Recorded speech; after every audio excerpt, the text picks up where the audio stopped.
soy Elizabeth Pérez Fernández, soy ilustradora, editora y también tengo una pequeña tienda donde vendo mis ilustraciones y mis libros, llamada Segunda.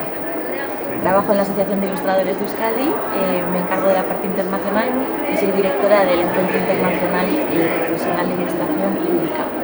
Este es el 6º año que lo hacemos y creo que mi trabajo es muy importante porque permite que otros ilustradores e ilustradoras puedan viajar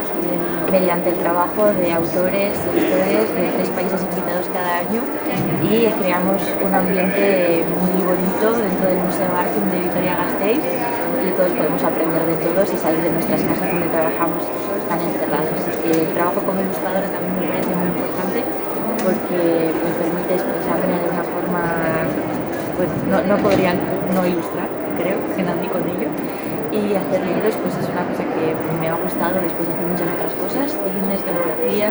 porque creo que es un objeto que se guarda, se transmite y mi mayor valor de los libros es que se conservan como algo preciado y cuentan historias aunque pasen los años